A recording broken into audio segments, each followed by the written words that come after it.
I was born to be the collector. To protect a world I cannot be a part of. Destined to be feared for what I am. It is my fate.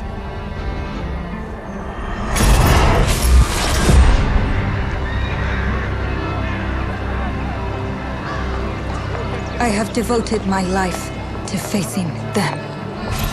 Those granted the power to raise souls. Those corrupted by their gifts. Tilting the ancient balance toward cataclysm. But at last, their debt is due.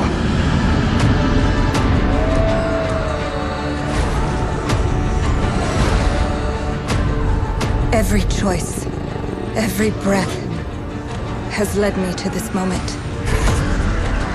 As the moon bears witness, I take the first step. My time has come. I am ready.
Please come in.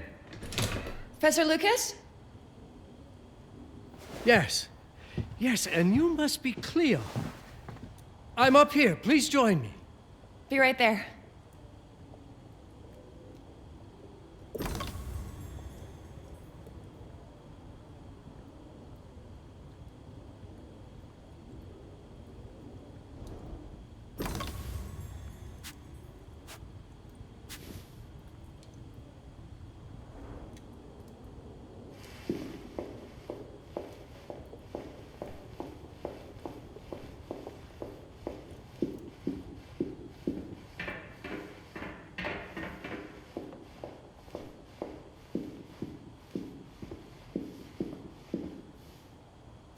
Pleased to meet you, Professor Lucas.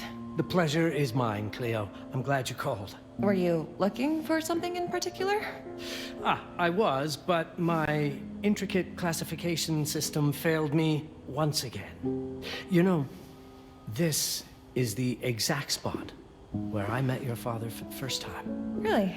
Yes, he was looking for essays on Rembrandt and other Dutch masters. His arms were brimming with books. He could barely see in front of himself. That sounds like my father. Yes. I recognized myself in his eagerness to learn. The same eagerness that brings you here, I suppose. Oh. Yes. I have the letter he gave me. Could you have a look? Absolutely. Let's go to my desk. So how's my dear friend Aaron? You called my father a friend. Of course. He never talked about you before giving me the letter. I was devastated when he told me about his condition. I'm sorry, Cleo. He told you? When? I saw him about a year ago. He warned me that you were going to call when you were ready. Oh. I guess he told you a lot. Not much more. He is a very private person, as you know.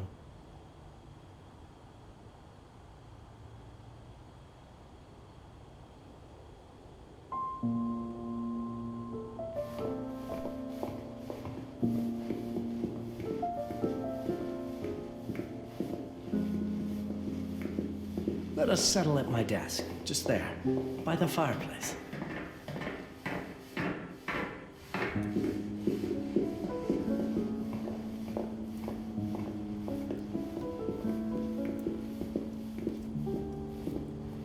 Now, let's see that intriguing letter.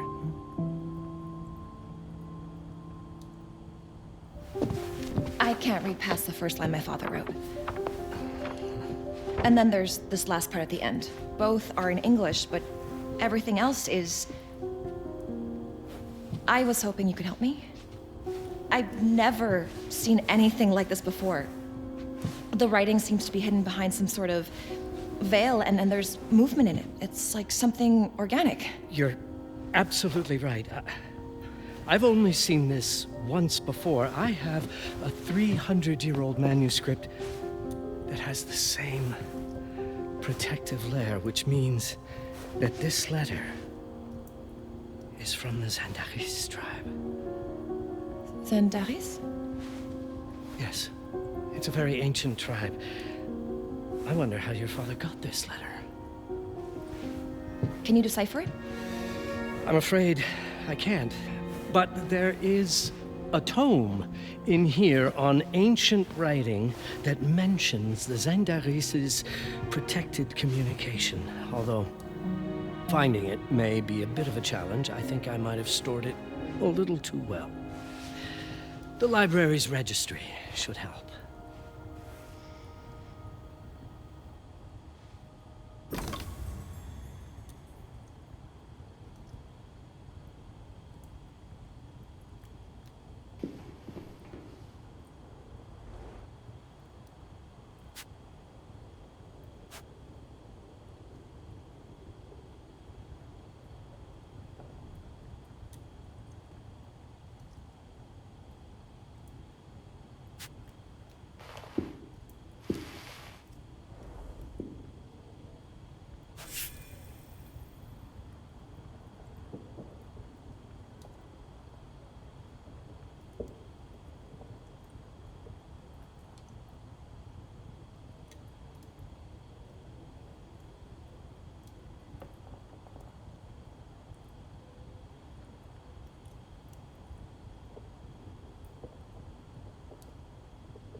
What did you find?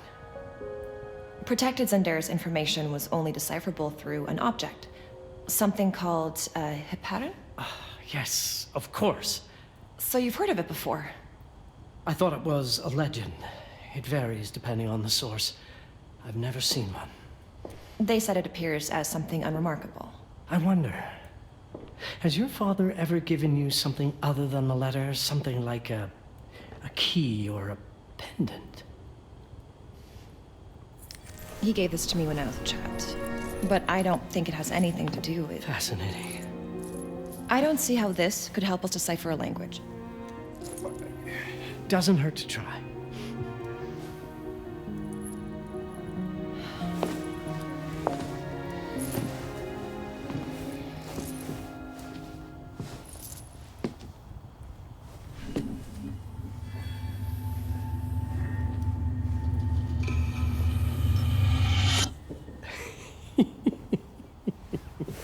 It doesn't work. It's all right. Aaron has thought this through. There must be something that we're missing. Something to activate it, maybe. What makes you so sure that my father was behind this? Would it really be so surprising? I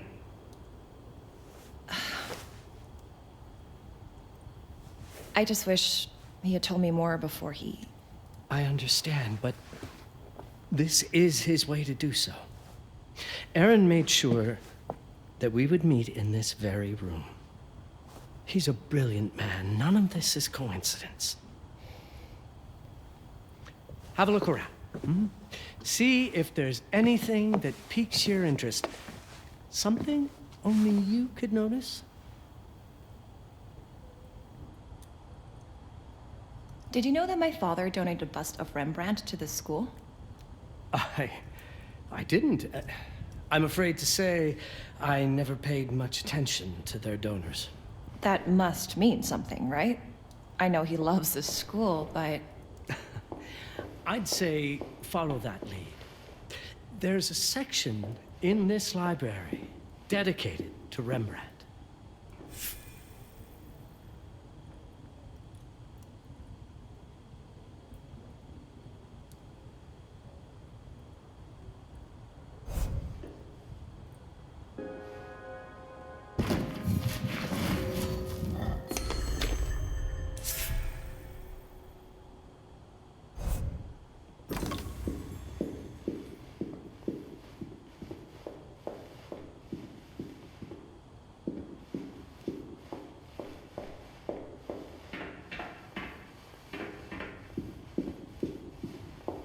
There was something in Rembrandt's bust. Of course. Dear Aaron. My father left me a note. Wonderful. I don't understand it, but my name's on it. Let's see. Do you know what these symbols mean? It seems to refer to a special tool. A sacred tool, most probably, and blood from, I think it specifies lifeline. Blood from a lifeline. I remember. From the hand.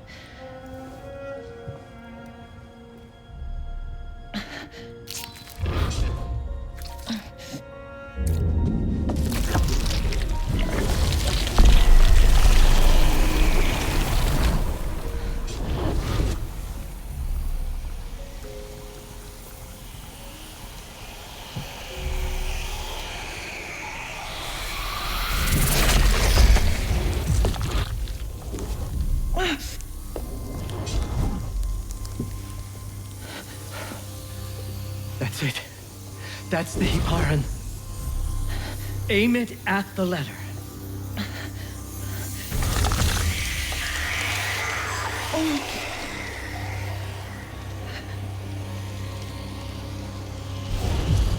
Are you all right?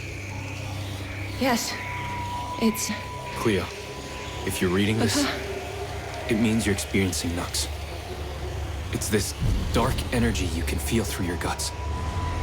Don't worry. It's yours, Cleo. And you'll become its master. You're my daughter, Abed. And I love you deeply. I once promised to tell you everything about your mother. This is it. But not the way you were expecting. Take these words as a guide to prepare you for what's coming. It all started on December 30th, 1999. I was with Agnes, my girlfriend at the time. We were in Amsterdam for the year 2000 celebrations, and we had a room in a pretty cool hotel. I thought we were turning the page on a year, a century, a millennium. It was more than that. We were standing at the beginning of a new cycle. And you, my bed, would be part of it.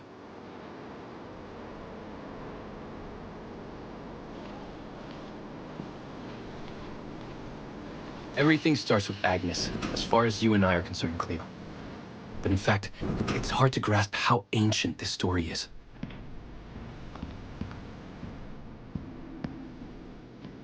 Agnes was different.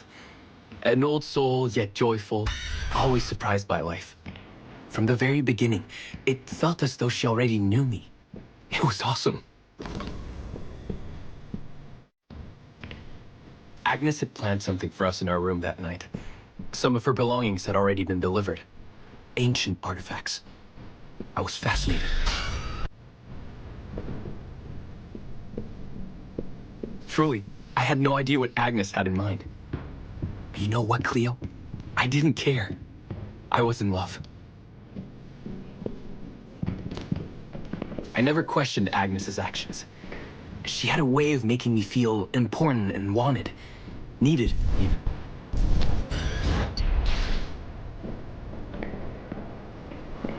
As we walked to her room, I felt a new kind of excitement. Impossible to describe. I didn't yet know I was about to lose my grip on reality. As you'll see, my bed, losing my grip on reality is an understatement. The truth is, I never had a grip on anything at all. The closer we got, the more something stirred in my veins. Nothing unpleasant. More as though the city's canals were running through my body. There was something electric about Agnes. A force emanated from her. The force I was about to discover.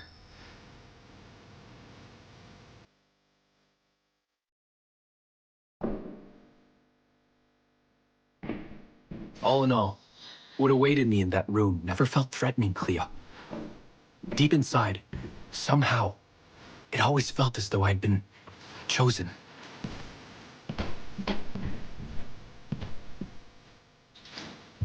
Agnes went directly to the bathroom to put on her magic touch, she said. She didn't need any, in my view. But she was being literal, I guess.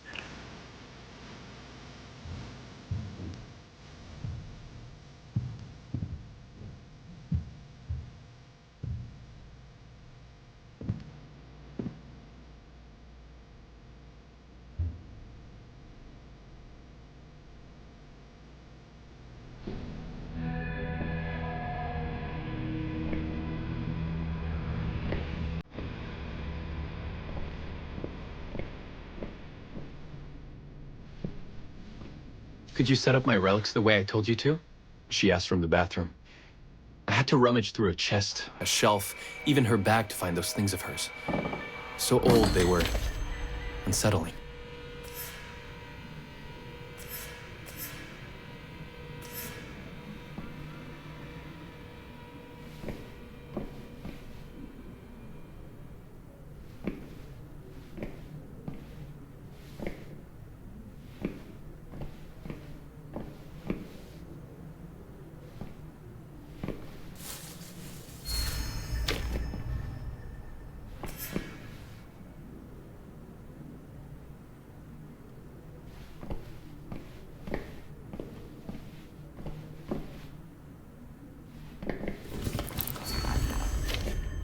Did all my mirrors get installed? She asked.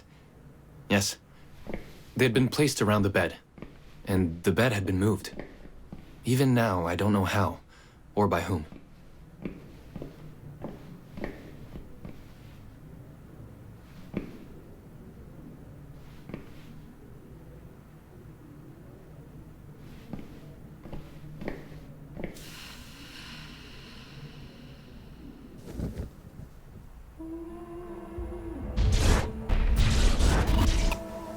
everything was ready as Agnes requested, she came out of the bathroom.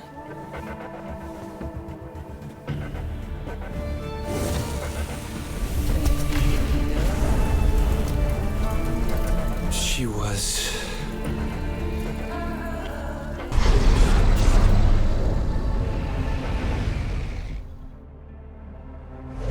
I woke up or something. I'm still not sure. I was a cat, Cleo. Yes, you read that well. I was a cat. The room was like in a nightmare. Agnes was floating, literally, and seemed frozen in time. Of course, I thought I was dreaming, but not for long. It was too real somehow. I could feel the fur on my body.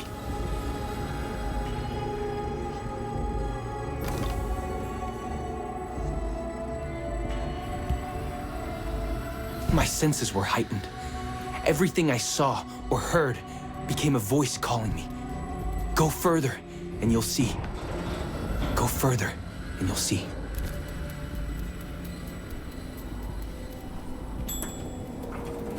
The further I went, the more real my sensations became. Yet the world around me felt increasingly surreal. It was scary, disturbing.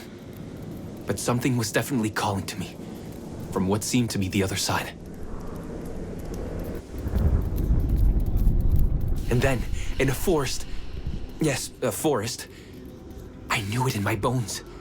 It was someone calling me. A woman. Things were blurring together, Cleo. My cat spirit, a thirst for freedom, for leaping onto anything, and my pull toward her calls.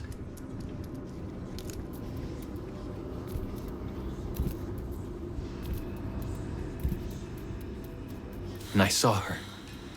Frozen in time, like Agnes in the room. Then my cat's spirit again, a need to size her up.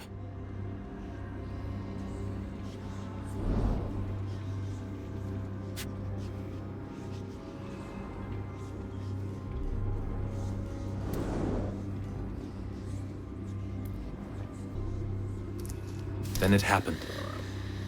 For a brief moment, I became fully feline.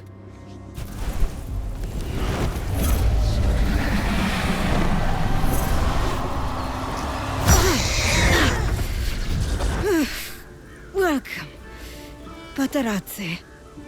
Welcome, Aaron. Aaron? You know my name? We talk? I can talk? I was in shock, Cleo. Nothing made sense. Yes, you are my union, my Patarazzi. My cat. Of course. But what? Did no one tell you about the ceremony? Where you come from? What? No! What do you mean? It matters not for now. I'm Noah, the Collector. Those are the Zendaris. Follow me, and I shall explain anon. We've much to do this night. It was the only thing I could do anyway, Cleo. That woman, Noah, she seemed like the only one who could clarify all this.